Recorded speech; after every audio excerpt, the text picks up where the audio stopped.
capítulo 2 de São João. Vamos ler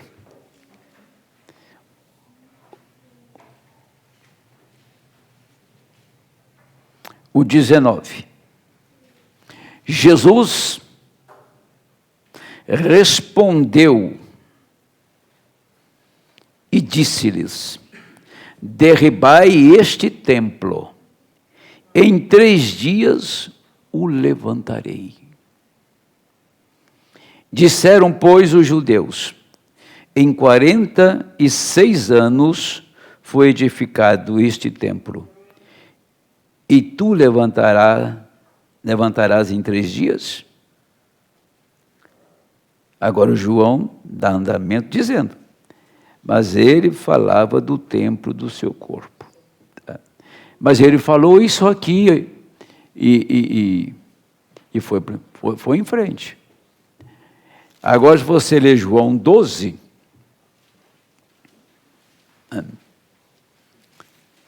que é em verso 20, que eu estou lendo essa escritura para a gente meditar, né?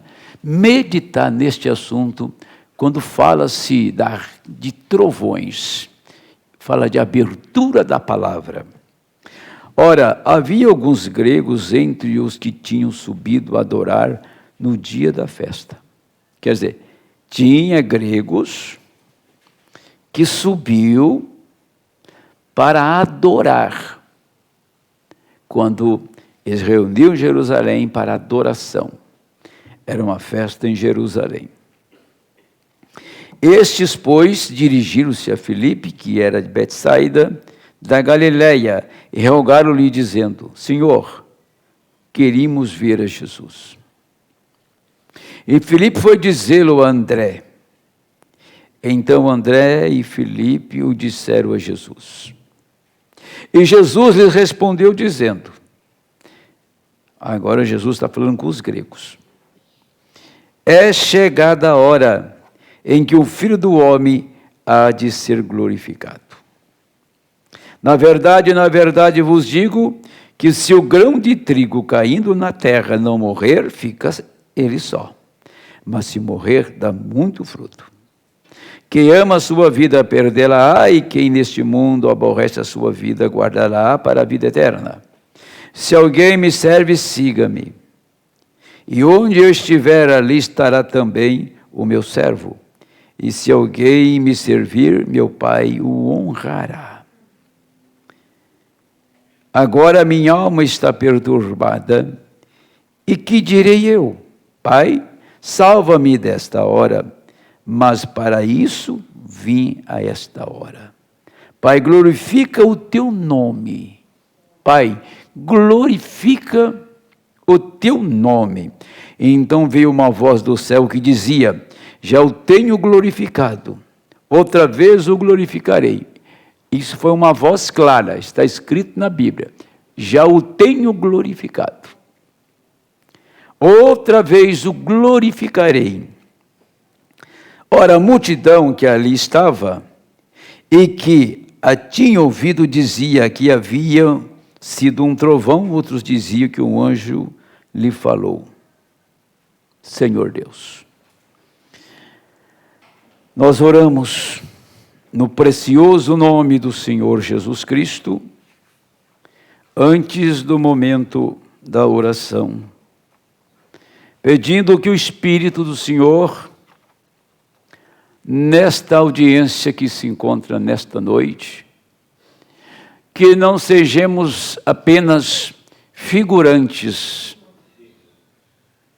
aqui nesta igreja. Figurantes é aquele que trabalha num filme, ele não fala, ele não tem papel a desenvolver, ele apenas aparece ali como uma pessoa que não tem nenhuma ação, só para complementar o que está acontecendo.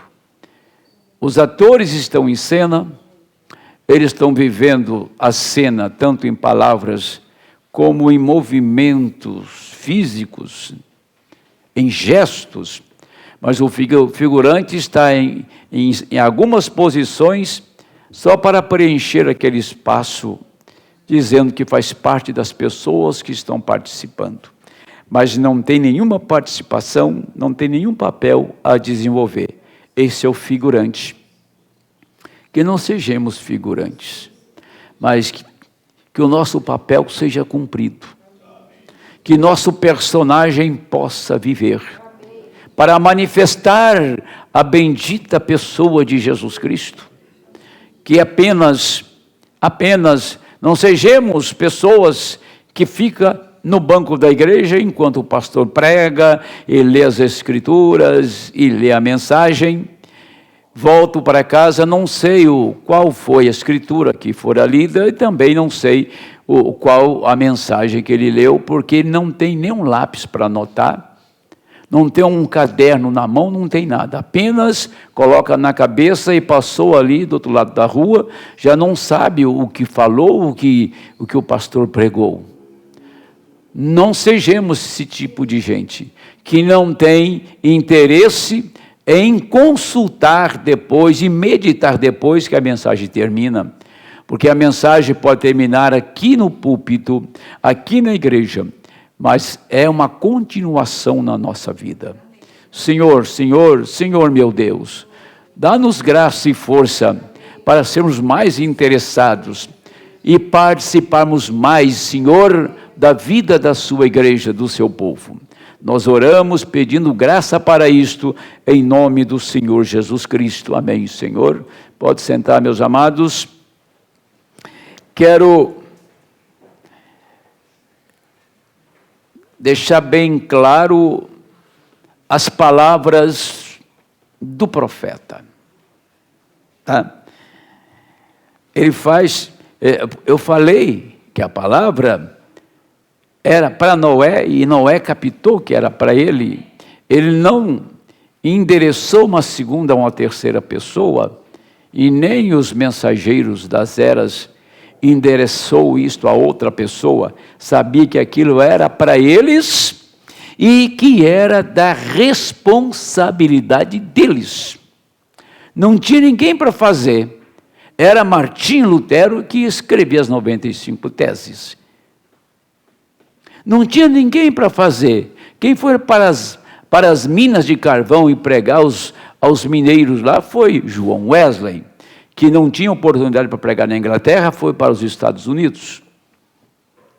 Não tinha outro homem para trazer os dons, a não ser William Seymour.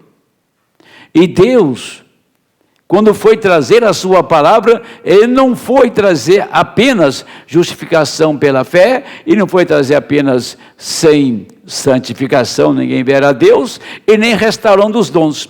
Ele veio abrir, ele veio rasgar o véu, abrir a palavra. Ele não veio trazer apenas um versículo e inspirar um homem para trazer um avivamento em cima daquele versículo.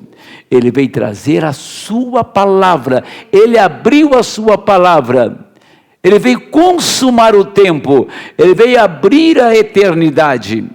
Então, ele não enviou um anjo, ele mesmo veio para realizar esta obra. Pensamos que o irmão Branham foi o homem responsável por aquilo que nós temos, mas quero dizer para vocês que o irmão Branham desempenhou o papel de profeta, fiel à palavra, mas o portador estava dentro dele, porque ninguém jamais poderia realizar as obras que William Branham realizou se Cristo não estivesse ali. Para abrir ele não precipitou, ele esperou a hora certa, ele esperou o momento certo, ele não antecipou e nem ficou também na retaguarda esperando. E a hora que o Senhor o convocou, ele estava presente. Ele estava presente na montanha quando os anjos vieram. Ele estava no Quênio Sabino, quando atira a pedra para cima. Ele estava lá no tabernáculo. Ele estava lá na casa de um irmão, num quarto, recebendo a revelação dos mistérios. Aonde Deus chamou, ele disse: estou aqui, Senhor. Ele estava na caverna, quando o anjo do Senhor apareceu a ele e enviou com esta mensagem em 1946. Em maio. Isso quer dizer que ele estava exatamente no posto do seu dever, naquela chamada. Ele estava presente quando Deus estava ali para abrir a palavra. Deus requer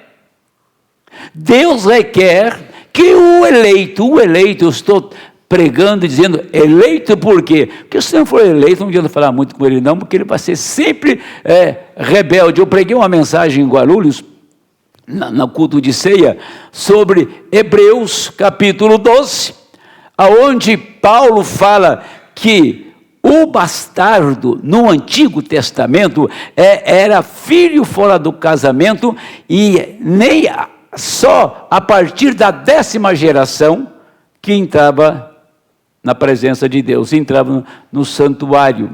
400 anos, aquilo era tão ruim, que para limpar aquele adultério ia 400 anos. Aí Paulo diz assim, que agora o bastardo não é filho fora do casamento, porque nós temos filho fora do casamento, que é cheio do Espírito Santo, é até ministro. Aquele que está sem disciplina, aquele que não aceita a correção, aquele que é rebelde, esse é o bastardo. Pode ler Hebreus capítulo 12, verso 5, para você ver quem que é o bastardo hoje. Você quer ver quem é o bastardo? Eu não vou falar sobre isso não, só vou ler com vocês o que Paulo falou sobre o bastardo. Hebreus 12, já vou tomar lá no verso 5, ele diz assim: já vos esqueceste da exortação que argumenta convosco como filhos? Filho meu, não despreze a correção do Senhor, e não desmais quando por ele for repreendido, porque o Senhor corrige a quem ama, e açoita qualquer que recebe por filho. Para aí, você está acontecendo comigo? Por isso que eu mandei ler o capítulo 19 de Jó. Que motivo tinha para Jó ficar naquela situação? Que motivo tinha para Jó perder os filhos e perder toda a sua riqueza? E ficar do alto da cabeça à planta dos pés em chaga mal cheirosa. E ele fala no capítulo 19 que ele oferecia o sacrifício e Deus recebia como um homem sem pecado. Mas ele tinha uma condição de um homem que estava em pecado. Agora, por quê? Por que aconteceu aquilo com Jó? Deus precisa de testemunhas aqui na terra. Deus precisa de pessoas capazes de falar não para o diabo, tá? Falar não para o diabo. Deus precisa de alguém para bater de frente com Satanás. Deus precisa de testemunhas aqui. Testemunhas.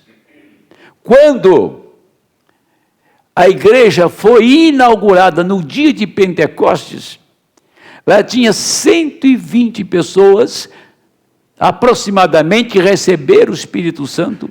Eram 120 testemunhas que tinha levantado bem no início da igreja. Agora, como que você vai ser testemunha de uma coisa que você não conhece? Como que você vai ser testemunha de uma coisa que você nunca viveu, nunca recebeu? Não tem como.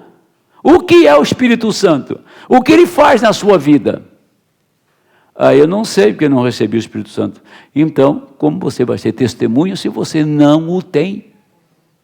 Por isso, para ser testemunha, primeiro, o passo é ser cheio do Espírito Santo, para você passar a ser testemunha. Eu parei de ler, parei onde? No 6. Porque o Senhor corrige a quem ama, açoita qualquer que recebe por filho. Se suportais a correção, Deus vos trata como filhos. Por que filho há a quem o pai não corrija? O pai corrige o filho, ele é pior do que o filho. Mas se estáis sem disciplina, da qual todos são feitos participantes, sois então bastardos, e não filho. O bastardo é esse que não suporta a correção. Esse é o bastardo no Novo Testamento, só isso. Só. Deixa eu ler agora. Que o Senhor acrescente as bênçãos a este pequeno texto. A palavra de Deus é tão infalível que nenhum J ou tio poderá falhar. E só numa escritura, como essa, nós poderíamos basear uma eternidade, sabendo que nunca falharia, porque é uma parte de Deus. É uma parte de Deus. Deus está em sua palavra. Observe como isso sempre acontece. Não importa quão estranho possa parecer. Todavia, no próprio tempo de Deus, Ele faz aquela palavra testificar. Como que a palavra vai testificar? Precisa ter o agente dela. Não tem como a palavra assim, ser testemunha, se ela não tiver o agente, a pessoa que recebe a palavra e testemunha da palavra. Então, o propósito de Deus ter uma igreja nesses dias, nesta hora, é para ser testemunha dele nesta hora final. Jesus disse, quando esteve aqui na terra, as Escrituras não podem ser anuladas. Ele disse, derribai este templo, em 3 dias o levantarei. Porque estava baseado nas Escrituras. Porque Davi, profeta, havia dito, pois não deixará a minha alma no inferno, nem permitirás que o teu santo veja a corrupção. Capítulo 2 de Atos dos Apóstolos, versículo 31. Essa escritura que eu acabo de citar. Ele conhecia sua posição, seu lugar no reino, que ele era aquela pessoa, e assim sabendo que as Escrituras não podiam ser quebradas. Portanto, ele sabia que dentro de 72 horas, seu corpo teria que ressuscitar, pois as Escrituras não podiam ser quebradas. Aí, aonde estava baseado o Senhor Jesus? Qual era a segurança que ele tinha? Que não ficaria. Está lá no Salmo 16 e no versículo 10 do livro dos Salmos, que Davi falou e disse assim, pois não deixarás a minha alma no inferno, e nem permitirás que o teu santo veja a corrupção. Está aí. Ele disse, eu vou para a sepultura, mas levantarei no 3º dia, porque não vou passar de 72 horas, porque o meu corpo não pode ver a corrupção. Aquele corpo não se corromperia. Por quê? Porque naquele corpo não tinha pecado.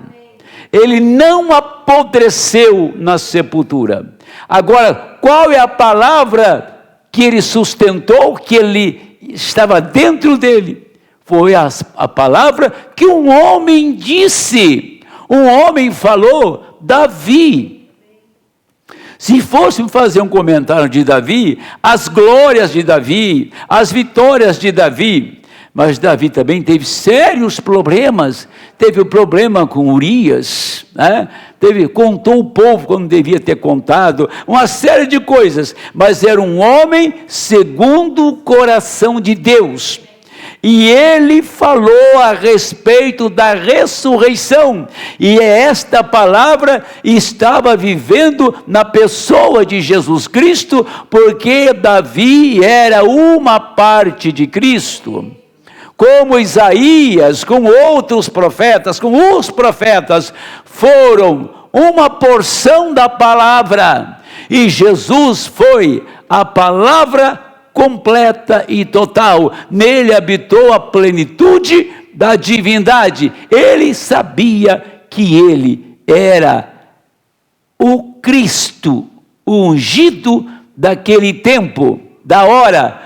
Ele sabia, eu e o Pai somos um. Olha, ele falava com o Pai, e o Pai estava dentro dele. É o Pai que me enviou.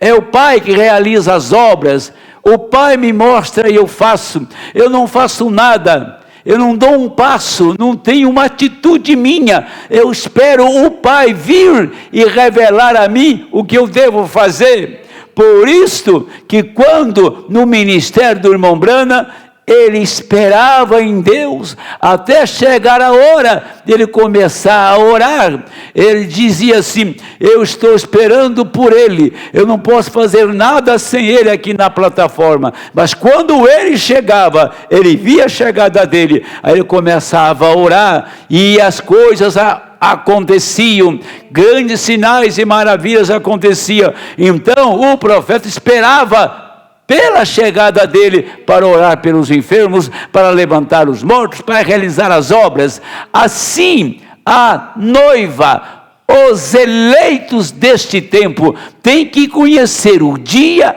e a hora que esta palavra está se cumprindo em nossa vida. Senão, nós vamos ser sempre um aventureiro, pensando que somos, quando não somos.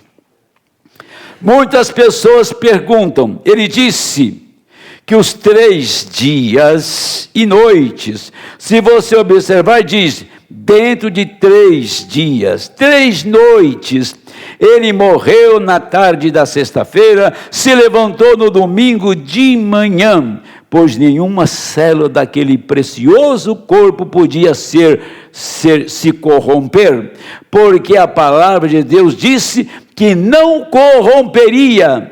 E ele sabia que antes que a corrupção instalasse, ele seria levantado da terra. Isso é colocar confiança no que disse a palavra. Preste bem atenção. Tem uma promessa que nós devíamos cuidar muito desta promessa. Porque se a palavra viveu em Cristo em plenitude, e se Malaquias 4 trouxe o Filho do Homem na terra, Malaquias 4 foi a segunda vinda de Cristo. É uma língua que você pode se embaraçar, mas a pergunta é essa: qual é o mistério da segunda vinda? O mistério da segunda vinda é arrebatamento? Não, não é. O mistério da segunda vinda foi quando Deus trouxe a sua palavra em forma de carne, em um homem redimido. Não precisava ele chamar um grande sábio. Se Deus precisasse de pessoas capazes, ele chamava Billy Graham, que era o melhor da era. Mas ele chamou um homem que não tinha capacidade intelectual de mexer, de lidar com multidões. Mas ele lidou com multidões toda a sua vida. E você não vê um culto que o irmão Brana foi frustrado. Nenhum. Porque não era a pessoa de irmão Brana. Era o Filho Filho do homem, que é a palavra manifestada em um homem. Se não percebermos e não vermos isto, então não venha com história que você sabe que a abertura da palavra é a segunda vinda de Cristo. Quando o profeta diz na mensagem, Senhor, este é o tempo, que o que aconteceu era profecia, agora passou, já é história. Quer dizer, toda a profecia, a Bíblia abriu, e Deus revelou sua palavra, e quando Ele revela a sua palavra, Ele te sela. Você é uma Bíblia selada, amém? Uma Bíblia selada. Abriu a palavra, você viu a palavra, Ele te sela com o Espírito Santo. Tudo que acontece ali na sua vida vem através da palavra, vem pela palavra, mas você está fechado. Era um livro aberto, agora é um livro fechado. Deus escolheu os seus eleitos, Deus escolheu a sua noiva, Ele enviou o Espírito Santo, enviou a palavra, selou ela no corpo dele, e está levando a perfeição para aquele dia. Porque se aquela palavra, se esta palavra que vou citar não estiver em você, não estiver em nós, nós deveríamos nos preocupar em muito, porque o mesmo Senhor descerá do céu com alarido, com voz de arcanjo e com a trombeta de Deus. Não é isso? Então tem alarido, voz de arcanjo e trombeta de Deus. O mesmo Senhor descerá do céu com alarido, com voz de arcanjo, com a trombeta de Deus, e os que morreram em Cristo ressuscitarão primeiro. Então tem que ter uma ressurreição antes. E nós seremos o quê?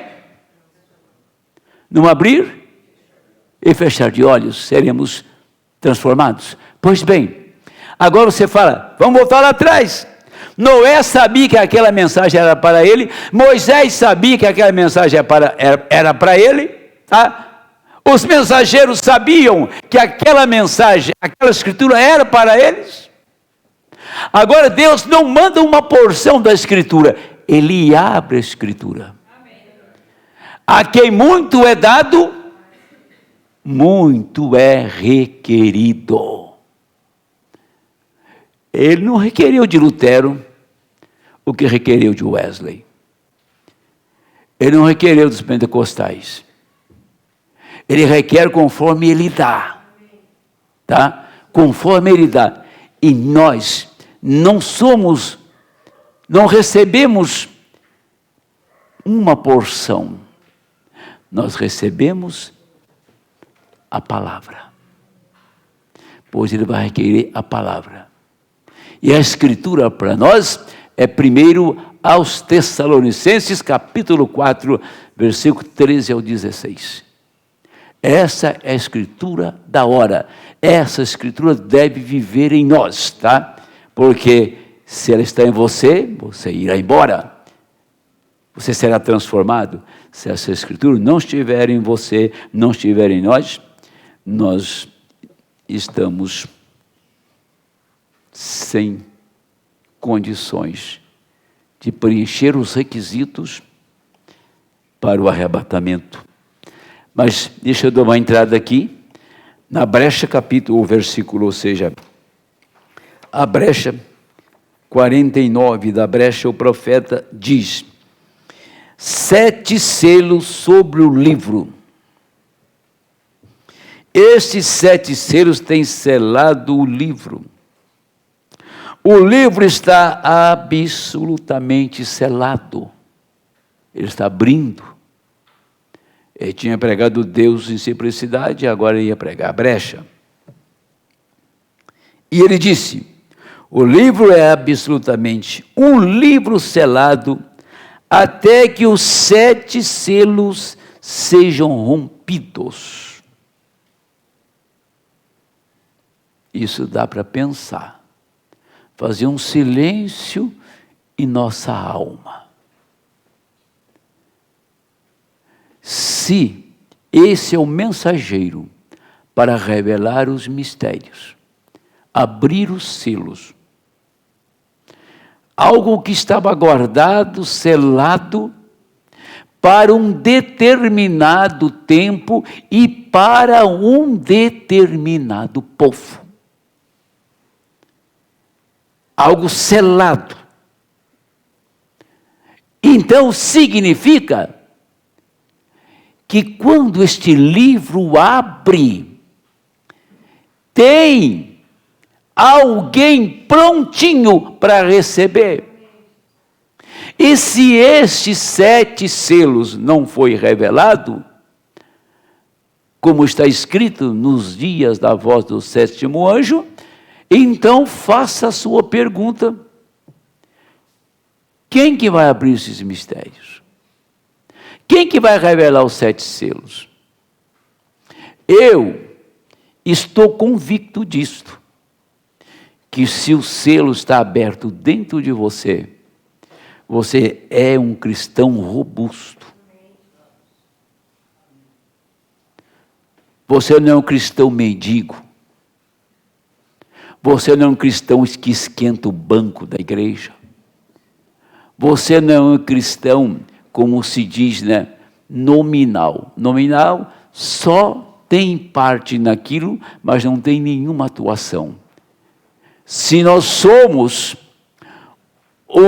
uma parte do corpo, se nós somos um órgão vivo no corpo, então este órgão vivo ele tem a sua função. Nós somos compostos de órgão, coração, pulmão, rins, baço, fígado e assim por diante. Cada órgão tem a sua função, trabalha em plena harmonia, trabalha em conjunto, todos os órgãos nossos, não é isso? E se um órgão desse não funcionar, você vai estar em problema. Qualquer um deles, por menor que ele seja, se ele não funcionar, você vai ter um sério problema de saúde. Então, somos órgãos vivos do corpo de Cristo, atuante. Na função que Ele te pôs, você serve a Deus ali. Você trabalha, o que você faz beneficia todo o corpo. Não, um crítico, uma pessoa insolente, uma pessoa sem respeito, uma pessoa que, se você não respeita o portador da palavra, você não respeita a palavra.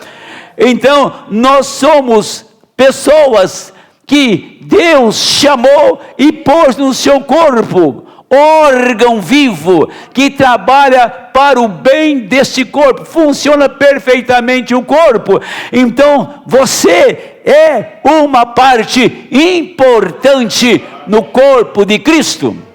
Se você não se considera importante no corpo de Cristo, possivelmente você não esteja no corpo, porque eu sei da minha importância no corpo de Cristo, eu sei da minha obrigação, da minha função, e todos que estão me ouvindo sabem da sua função, da sua obrigação, do seu testemunho. Você é um órgão vivo, você está colaborando para o bom andamento, para a saúde deste corpo. Do contrário, minha gente, do contrário, então não temos participação no corpo do Senhor. Esta é a verdade. Agora, ele está selado com 7 selos. Agora, isto é diferente de 7 trovões. Aí você vai se embaraçar, né? Ele está selado com 7 selos, é diferente dos 7 trovões. Vem a pergunta. Quando o Senhor fez a pergunta, quem é o Filho do Homem? Quem diz as pessoas ser ele? Sabemos que eles tinham opiniões diferentes. Uma classe, uma ala, falava que era um profeta, falava que era João Batista, e Elias, e Jeremias, e assim por diante. Quando chega em Pedro, ele fala: tu és o Cristo, o Filho do Deus vivo. A palavra abriu para ele. Ele viu Deus em carne. Aquilo não foi pouca coisa, gente. Ele viu Deus em carne. Quando ele disse: tu tu és o Cristo. E o Cristo é o ungido. Tá? Então a palavra abriu para ele. Como a palavra abriu para você em Atos 2,38, que é o primeiro passo da vida cristã. Como a palavra abriu nos dias de Noé, como abriu para os mensageiros, como a palavra abriu para Isaías, ele viu um menino que era pai da eternidade, príncipe da paz, e ele não teve dificuldade em passar a mão na sua caneta e escrever. E o seu nome será maravilhoso, Deus forte, Pai da eternidade, príncipe da paz, e penso que vocês quiserem. Foi o que o Altíssimo me mostrou. Eu vi uma moça, eu vi uma mulher nova, bonita, de boa aparência, virgem, e ela era uma virgem grávida, que estava gestando Emanuel. Deus estava dentro dela. Ele tomou aquilo e escreveu. A palavra estava abrindo para Isaías, como abriu para Daniel quando viu o ancião de dias, como abriu para João em Apocalipse 4. Então, quando a palavra abre para você, a abertura, você lê e você entende que você está lendo, que Deus está se manifestando ali. Porém, quando trovejou, Deus falou no trovão aquilo que estava escondido, oculto. Trovão. O profeta disse: olha, eu ouvi 7 trovões, não pude escrever porque foi muito rápido. Mas quando o irmão Branham separa, aí cada trovão que soou estava falando. Por exemplo, só um pequeno exemplo para ter um melhor entendimento. Ele viu a primeira coisa que saiu era um cavaleiro, num cavalo branco, cavalgava com arco e sem flecha. Foi isso que ele viu. O anticristo cavalgando, muito parecido com Cristo. Ele viu, o que ele viu mais? Depois abre outro mistério, ele encontra, fala do boi, ele fala do bezerro, do boi, animal de sacrifício. Depois ele fala do cavaleiro, do cavalo preto, ele fala do cavaleiro, do cavalo vermelho. Depois ele fala de uma águia voando. Agora, você entendeu a língua? A língua que o Senhor trovejou era uma língua que não estava escrito na palavra. A revelação não estava escrita, a revelação estava escondida atrás desses personagens, e Deus vem, levanta o véu e troveja e mostra o que representa aquele personagem. Isso era o trovão soando.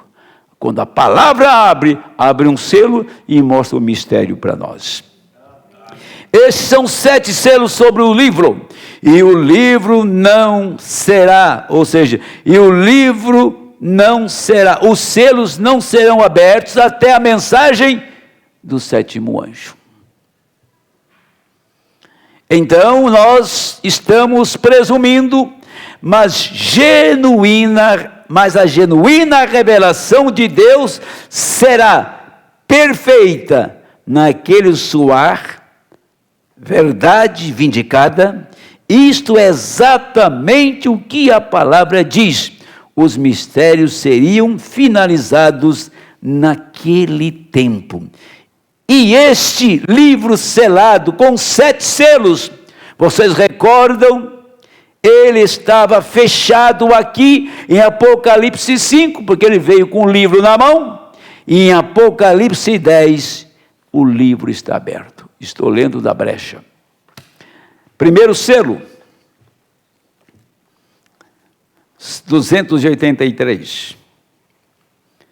Vou passar umas escrituras aqui rapidinho.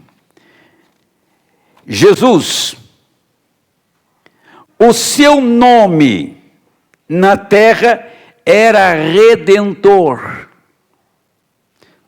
Jesus, quando ele estava na terra, ele era Redentor. Isto é verdade.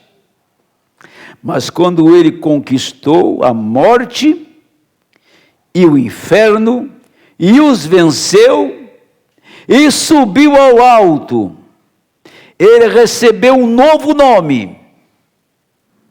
Esta é a razão pela qual eles gritam da maneira que o fazem e não obtêm nada.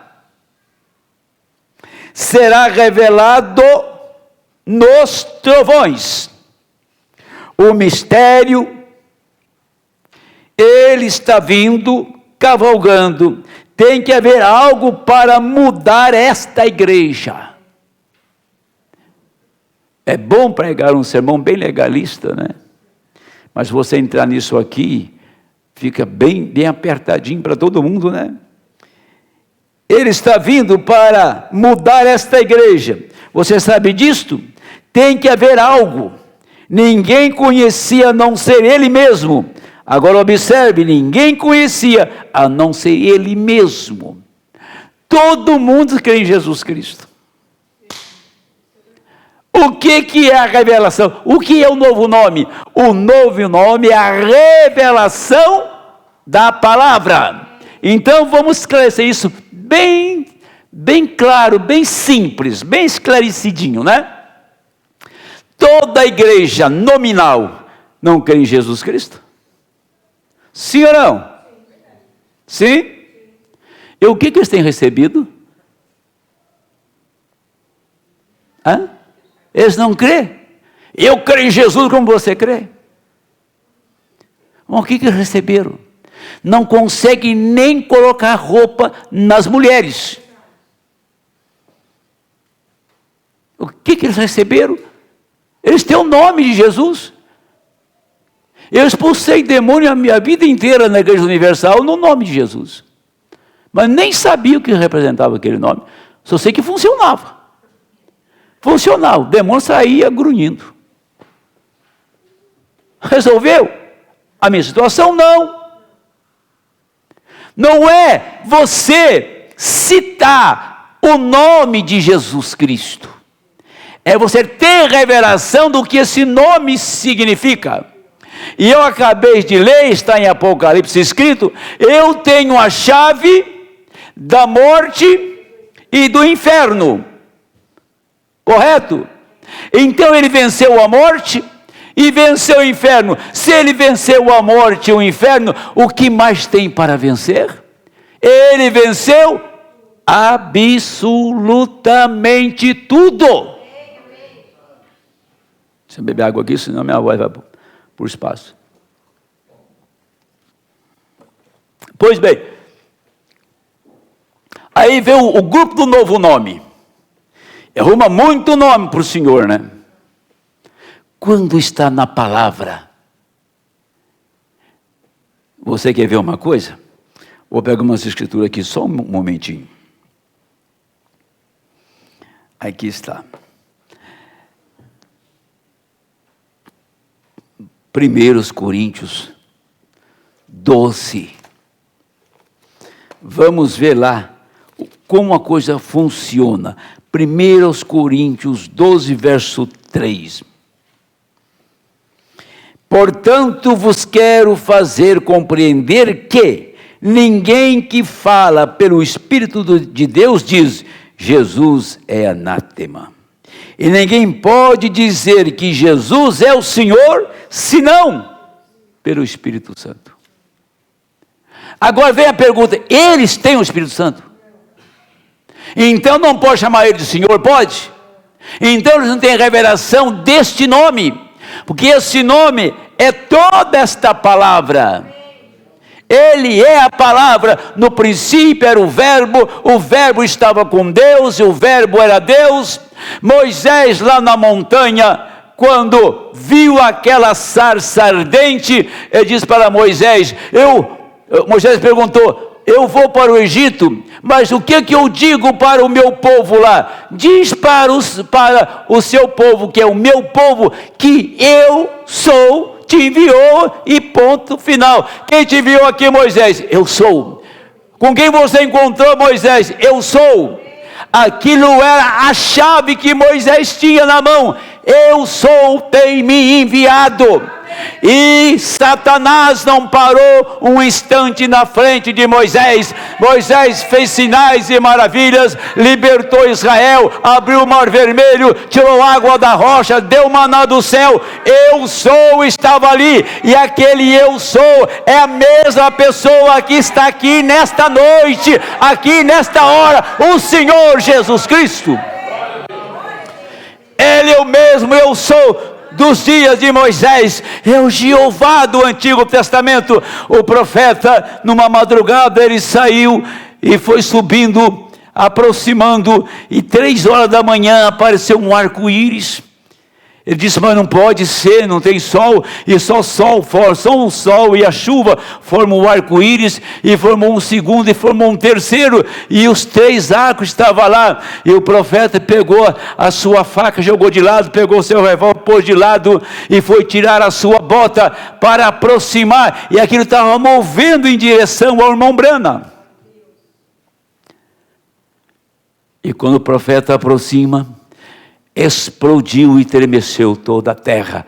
Aquele arco disse assim, Jeová do Velho Testamento é o Jesus Cristo do Novo Testamento. Deu um trovão, sacudiu a terra, e aqueles 3 arcos se tornaram um. E sabe aonde foi? Foi exatamente aonde os esquilos foram criados. Percebe que a revelação é que traz Deus em cena, que faz estremecer o diabo. As portas do inferno não prevalecerão contra a minha igreja. A igreja de Cristo é o corpo de Cristo, está em ação agora mesmo. Este poder envolve esta igreja, o poder que vai transformar essa igreja, que vai chamar os mortos, que vai tirar você desse casulo apodrecido, está agora mesmo aí dentro. Não virá, mas está neste momento, porque somos filhos de Deus, gerados pela sua palavra. Lá em 2 Coríntios, capítulo 5. Capítulo 5. Veja o que Paulo disse no versículo 16.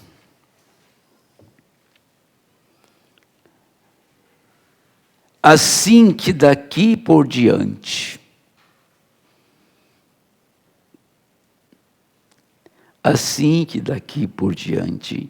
a ninguém conhecemos segundo a carne. E, ainda que também tenhamos conhecido Cristo segundo a carne, contudo agora, já o não conhecemos desse modo.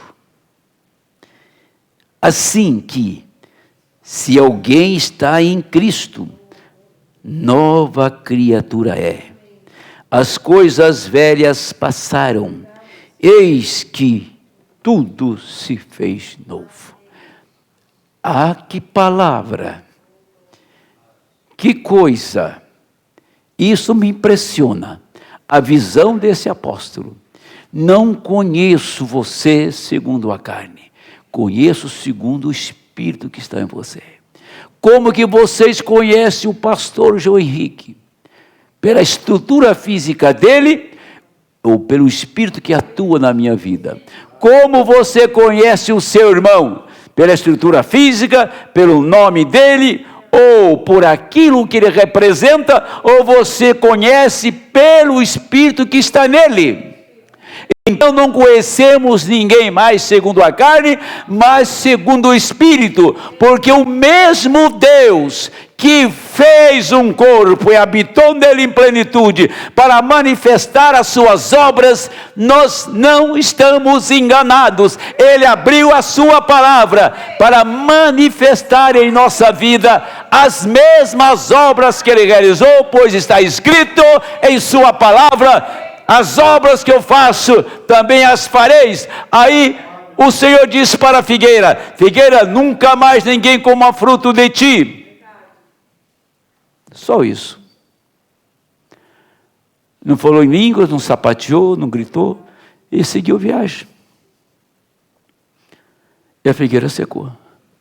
No outro dia estava seca. Você sabe onde está o poder? A vida que é portadora da palavra, a palavra está dentro do seu coração e sai pela sua boca, e quando ela sai, nenhum demônio segura. Aí, quando ele voltou, Senhor, a figueira secou, eu acho, não tem nada, está sequinha. Ele diz: vocês acham que a figueira secou, e ela secou mesmo? Mas eu digo para vocês, que não somente vocês são capazes de fazer isso. Se uma montanha estiver fora de ordem, e você precisar que ela saia de lá, você diga para ela sair, e dê as costas e vá em frente, porque a sua palavra será honrada. Se você honra a palavra, o Senhor te honrará. Deus não deixa um filho envergonhado. Você não fica envergonhado diante dos atos que Ele opera na sua vida, na nossa vida. Então aí está uma ordem: diz para esta montanha sair diante de você. Há uma necessidade. Se você manda uma montanha sair, tem que haver uma necessidade, tem que haver um propósito de Deus para ela sair, e ela sairá. Os homens lutam na política, lutam contra poderes governamentais e assim por diante. Não, nossa luta não é contra a carne e o sangue, mas demônios que estão agitando famílias, demônios que estão acabando com o casamento, demônios que estão jovens desviar e ir para o mundo, demônios que estão colocando família em separação. A nossa luta é contra esses demônios, esses espíritos que atuam na vida das pessoas para dissolvê-las, dissolver família. Sempre eu digo: olha, se você não é feliz, eu não sei por quê, que há um certo grau de burrice em você. Burrice. Não tem um crente no mundo cheio do Espírito Santo que esteja murmurando, reclamando, e tudo está ruim para ele, e todos os espinhos do mundo afincando nele. Ele é feliz de manhã, de tarde, de noite, com chuva, com sol, com frio, com calor, porque ele sabe que não é desta terra, ele não é daqui. Uma pátria, uma casa está esperando ele.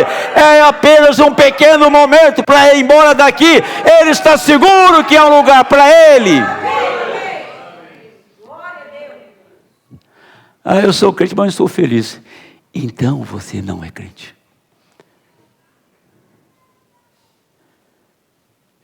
Todos nós somos feitos de um artigo chamado biologia, não é isso? Carne, sangue, emoções, temperatura um pouco alta, temperatura um pouco baixa. Não importa. Você é capacitado por Deus para controlar os seus impulsos. Você é capacitado por Deus para calar sua boca. Você é capacitado por Deus para amar os que te aborrecem e te perseguem. Você é capacitado por Deus para fugir da aparência do mal. Você é capacitado por Deus para desfazer todo o poder dos demônios que causa cobiça, atração no homem, na mulher, para fazer coisa errada. Deus te capacita para isso, e você não será vencido.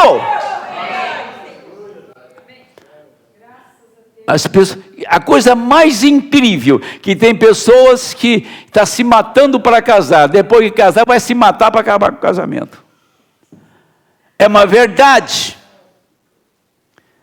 Se mata, briga e faz um escarcéu miserável e só pensa numa coisa, deita e levanta, casar. Para com isso. Eu não digo que casar é a pior coisa do mundo. Eu não digo que você não deva casar. Você nasceu para isso. Você nasceu para amar uma pessoa, ela te amar, vocês viveram um para o outro e viver para o Senhor. Creio perfeitamente nisso.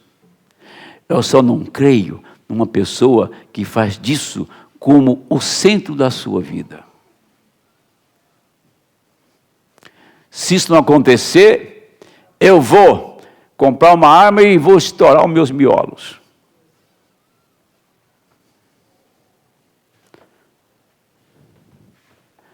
Eu posso falar, eu tenho 41 anos de casado. Eu amo a minha esposa, ela sabe disso. E tivemos, então foram 40 anos de felicidade. Não, nós também brigávamos. Não brigamos mais porque não vale mais a pena, né? Já estamos velhos. Não. Vai dizer que um casamento é só maravilha, beijinho, abraço e felicidade. Vai contar isso para outro. Contar isso para o bispo. Casamento é bom, mas é para constituir família. É para criar filhos, para educar filhos. E tem mulher que não nasceu nem para ser esposa e nem para educar filho. Porque a família dela é um desastre. Essa é a verdade. Pior quando ia dar mensagem, aí você fica mais preocupado ainda. É isso? Então, deixa eu voltar aqui para terminar. Gente, vocês acham que a vida de Paulo foi uma maravilha? De Pedro, Tiago, Filipe, Natanael. Vocês acham que a vida daqueles cristãos foi uma maravilha? Mas se você chegasse todo dia e perguntasse para eles, vocês são felizes? Eles pulavam e diriam, somos completamente felizes. Porque para onde foi o meu Senhor, que está dentro de nós iremos também. Nós o vimos num corpo que o tempo não pode parar. Nós o vimos num corpo que o tempo não pode envelhecê-lo. Nós o vimos num corpo perfeito. E ele disse que aquele corpo também nós temos do outro lado. É para lá que nós estamos indo. Por isso Paulo diz, eu prossigo para o alvo pelo prêmio da soberana vocação. Então estou dizendo para terminar, a palavra abre. E quando ela abre, ela entra dentro de você, você recebeu aquilo. Aí Deus te sela. Esse livro está fechado na sua alma, garantindo que você estará na eternidade. Por isso, que tanto o Velho como o Novo Testamento, você pode ir lá, cumpriu 700 profecias, quando Jesus estava crucificado. Estava no Antigo Testamento aquelas profecias. Cada homem, cada mulher que Deus chama, reconhece o dia e a hora e a função deles. Nós não temos a vida assim afoito. Fazemos o que queremos, o que dá em nossa telha. Não. A igreja que eu estou pregando nesta noite, que está reunida aqui, ela não começou aqui, ela começa lá na sua casa. É o seu comportamento como pai, como mãe. A igreja começa lá. A igreja aqui é a continuação dela, a reunião para adorar. Mas lá na sua casa, você é tanto igreja lá, como você é aqui. Deus abençoe em nome do Senhor.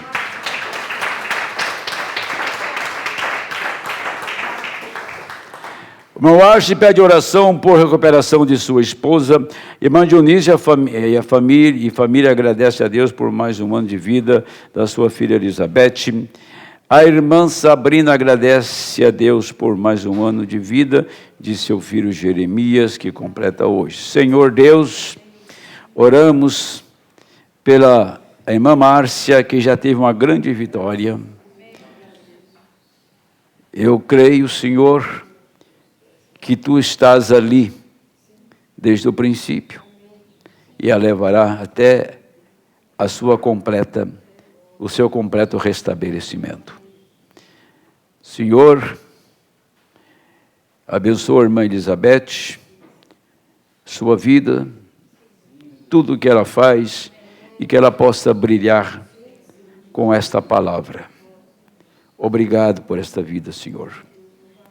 E abençoa o nosso irmãozinho Jeremias, que ele possa crescer no temor do Senhor, que ele possa crescer servindo ao Senhor, que a mão do Senhor esteja sobre ele.